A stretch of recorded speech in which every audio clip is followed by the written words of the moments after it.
L'Assemblée va présenter une allocution de son Excellence François Hollande, président de la République française. Je prie le protocole d'escorter son Excellence.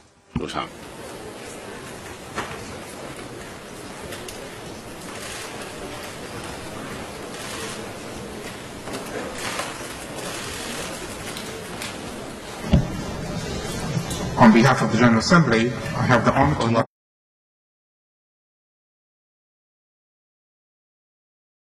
François Hollande, président de la République française. Je l'invite à prendre la parole, Monsieur le Président.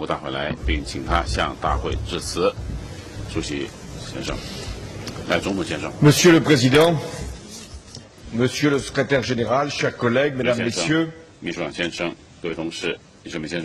l'honneur de l'ONU, c'est d'agir partout où la liberté des peuples est bafouée.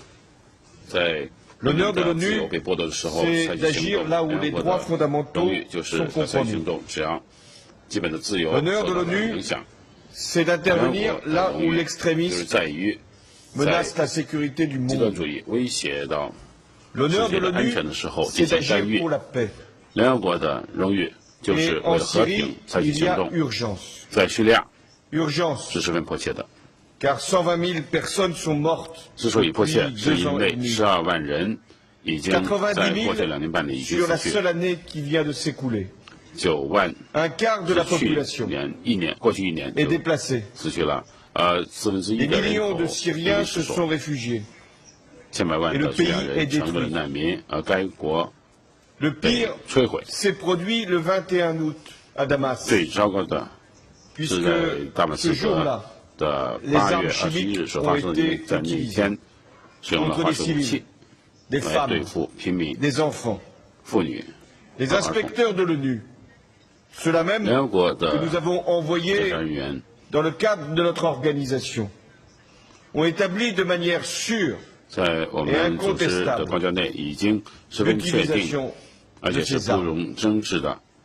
Face à ce crime terrifiant, la France a voulu une réaction forte pour sanctionner une violation du droit international, mais aussi pour dissuader le régime de Bachar al-Assad de commettre de nouveaux massacres. Cette pression que mon pays a effectuée avec d'autres, et notamment les États-Unis, cette pression a produit de premiers résultats, puisque aujourd'hui même, une négociation est engagée pour assurer la vérification et la destruction des armes chimiques. Mais pour aller jusqu'au bout de cette négociation, je pose 3 exigences. La première, c'est que le texte ouvre clairement la possibilité pour le Conseil de sécurité de se saisir à tout moment de cette question sur les armes chimiques. La seconde exigence, c'est que la résolution que nous préparons puisse prévoir des mesures coercitives, c'est-à-dire sous chapitre 7, en cas de non-respect des engagements par le régime syrien. C'est d'ailleurs ce que l'accord lui-même, qui a été signé entre les Russes et les Américains, prévoit.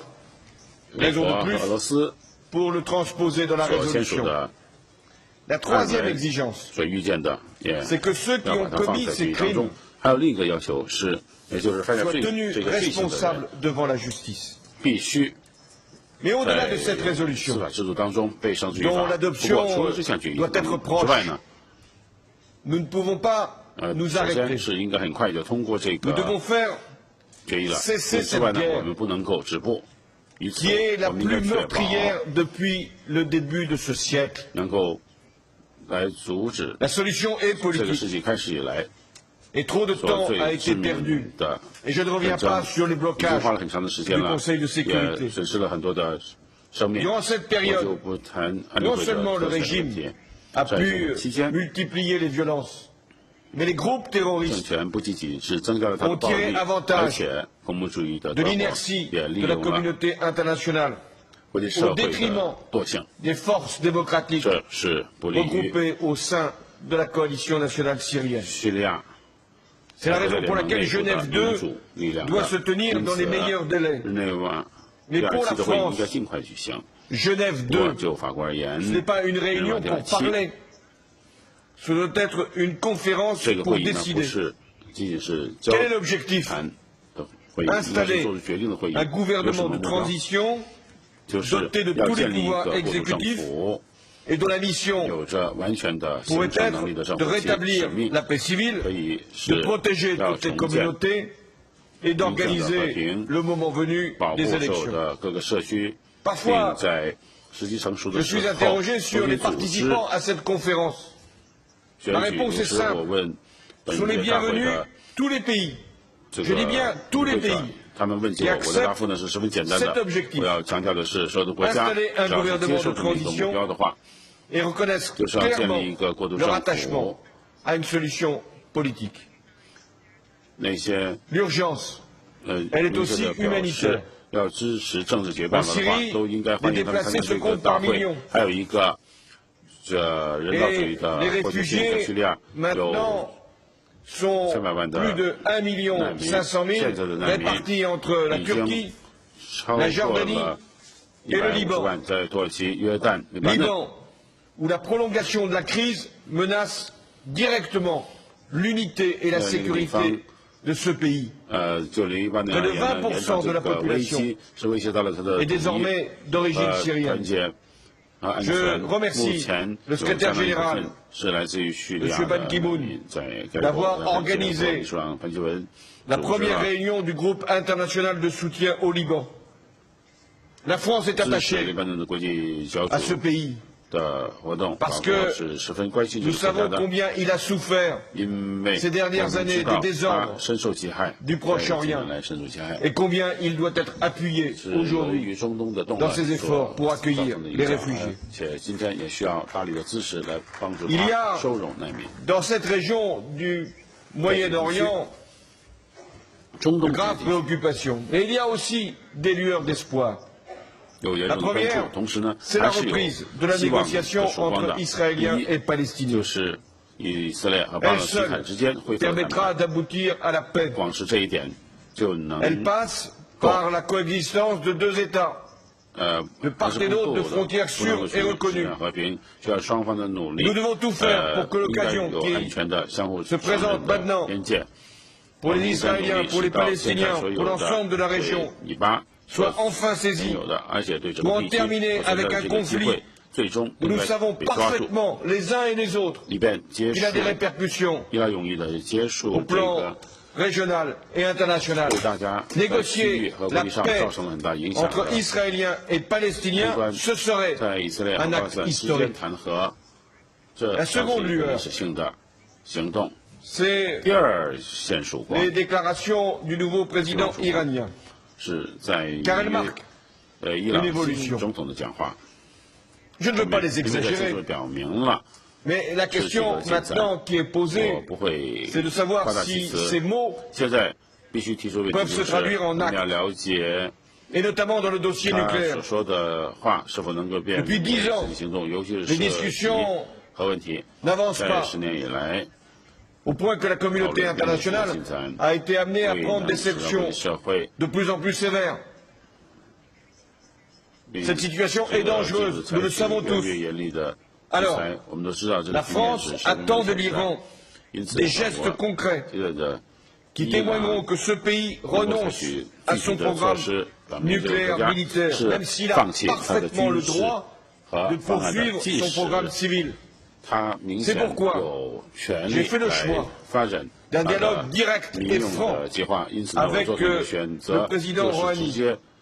Mais je le dis aussi à cette tribune, autant je suis pour le dialogue, autant je reste ferme sur la question majeure de la prolifération nucléaire. Le Moyen-Orient n'est pas la seule région qui nous préoccupe. L'Afrique est la proie du terrorisme. Et l'attaque barbare de Nairobi nous le confirme une fois encore. et tragiquement. Des victoires sont possibles contre le terrorisme. Ainsi, au Mali, avec un mandat clair du Conseil de sécurité, les forces africaines, françaises, avec l'appui des Européens, sont intervenus à l'appel des autorités de Bamako et ont réussi à mettre un terme à une offensive terroriste de grande envergure. Aujourd'hui, les résultats sont là. Le Mali a retrouvé l'intégrité de son territoire, a assuré la sécurité de la population et a pu même organiser à la date prévue une élection présidentielle qui a été reconnue comme incontestable. Et je veux saluer ici le nouveau président du Mali, Ibrahim Boubacar Keïta, qui témoigne d'une grande victoire de l'Afrique de l'Ouest contre le terrorisme. Mais la menace, elle continue de peser dans le Sahel, mais également en Libye, où les armes circulent, où des groupes terroristes ont trouvé refuge. Et là encore, nous devons aider les autorités de la Libye à assurer la sécurité de leur territoire et de leur population. La France y est prête. Je veux lancer maintenant un cri d'alerte, comme je l'avais fait l'année dernière sur le Mali.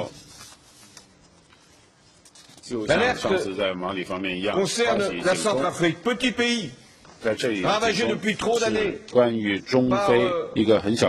des coups d'État et des conflits. Et aujourd'hui, c'est le chaos qui s'est installé. Et les populations civiles, une fois encore, en sont les victimes. Nous devons mettre un terme à ces exactions, qui prennent d'ailleurs aussi une forme confessionnelle. C'est pourquoi je souhaite que le Conseil de sécurité donne mandat et accorde des moyens logistiques et financiers à une force africaine dont la première mission serait de rétablir la stabilité en Centrafrique. En République démocratique du Congo, des femmes, des enfants sont violentés chaque jour dans les Kivu. Et là encore, il est impératif que nous continuions à renforcer la MONUSCO et à appliquer l'accord d'Addis Abeba et à refuser toutes les ingérences extérieures. Nous devons tirer les expériences de ces dernières années. Partout où le désordre règne, le terrorisme s'installe et prend de l'ampleur. C'est le cas en Somalie. Et l'attaque contre le Kenya nous rappelle que les groupes Shebab, même s'ils ont été vaincus, n'ont pas encore été éradiqués. C'est pourquoi la communauté internationale doit aider les États africains à se protéger. La France organisera à la fin de l'année une réunion pour la paix et la sécurité en Afrique. Elle y a invité tous les pays africains. L'Europe sera représentée. L'ONU également.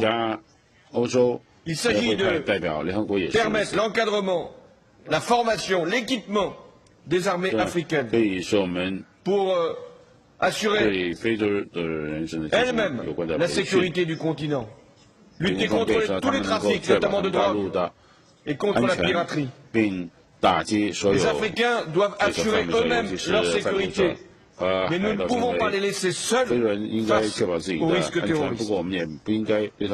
La meilleure de nos armes, c'est la politique en faveur du développement. Car la pauvreté, le chômage, les inégalités fournissent le terreau le plus fertile, hélas, à la violence et à l'insécurité. Là encore, la France appelle la mobilisation de la communauté internationale à travers de nouveaux fonds qu'il nous faudrait créer pour financer les infrastructures indispensables et permettre l'accès aux biens publics essentiels. La France milite avec l'Europe pour l'introduction de financements innovants. D'abord, la taxe sur les billets d'avion, qui bénéficie à United et qui rapporte 1 milliard d'euros depuis 2006. Mon pays a décidé d'augmenter de 10% encore cette taxe pour améliorer encore ce que nous pouvons faire pour lutter contre les grandes pandémies, le sida, la tuberculose, le paludisme. La France également, avec l'Europe, a instauré une taxe sur les transactions financières. Et j'ai décidé d'en affecter 10% de ces recettes à des actions dans le domaine du développement, l'accès à l'eau et des énergies renouvelables. Parce que c'est ainsi que nous permettrons par le développement aux pays les plus pauvres d'assurer leur avenir et donc leur sécurité. Et aussi de pouvoir répondre à l'enjeu du réchauffement climatique qui nous concerne tous. La France a dit sa disponibilité pour accueillir la conférence sur le climat. Là aussi, il y a menace sur notre propre sécurité. Parce que les rapports se succèdent les uns les autres. Et ils disent tous que si nous ne faisons rien, à la fin de ce siècle, la température de la planète aura augmenté de 3 à 4 degrés. Et avec la conséquence que l'on sait, inondation ici, sécheresse ailleurs, et avec des menaces directes pour la paix dans le monde. Alors, nous devons chercher un accord. Lors de cette conférence sur le climat en 2015, les bases de ce compromis sont connues. L'accord devra être équitable, chacun devra en prendre sa part. Les pays développés qui devront bien sûr faire l'effort le plus important. Les pays émergents qui ne doivent pas mettre en cause leur développement, mais aussi comprendre que le réchauffement climatique les menace directement. Et enfin, les pays les moins avancés, les plus fragiles, les plus vulnérables, doivent être aidés dans cette transition, dans cette mutation. Et c'est d'ailleurs le sens du Fonds pour le climat qui avait été créé à Durban. Mais cet accord doit être aussi contraignant. Il ne peut pas être simplement le rappel de principes. Il ne peut pas être simplement l'incantation dans des résolutions qui n'auraient pas de traduction concrète. Parce que s'il n'y a pas d'évaluation, s'il n'y a pas de sanctions, il n'y aura pas de progrès. Et donc il y aura la montée inexorable du réchauffement climatique. Mesdames et messieurs, mon message est simple. Dans tous les domaines, que ce soit la sécurité internationale, que ce soit la prolifération nucléaire, que ce soit le développement ou le climat, le pire risque, c'est l'inaction. La pire décision, c'est de ne pas en prendre. Le pire danger, c'est de ne pas le voir. Alors, la responsabilité de l'ONU, c'est d'agir. Et chaque fois que notre organisation se révèle impuissante, c'est la paix qui en est la première victime. Et c'est la raison pour laquelle je propose qu'un code de bonne conduite puisse être défini entre les membres permanents du Conseil de sécurité. Et qu'en cas de crime de masse, ils puissent décider de renoncer collectivement à leur droit de veto. Je souhaite enfin que les pouvoirs d'enquête du secrétaire général soient renforcés et que l'ONU puisse, comme elle l'a fait en Syrie, établir partout la vérité, mener des enquêtes et agir en conséquence. Notre Assemblée peut souverainement le décider. Notre crédibilité repose sur notre capacité à intervenir vite et efficacement pour faire respecter le droit international, pour sanctionner les manquements, pour promouvoir le développement, pour préserver les générations futures. Nous en avons la légitimité. Nous l'avons reçue de la Charte des Nations Unies. Nous devons en être dignes. Et c'est dans ce cadre que la France prendra toujours et sur tous les sujets ses responsabilités. Merci. 将会重视承担在所领域的职责。谢谢。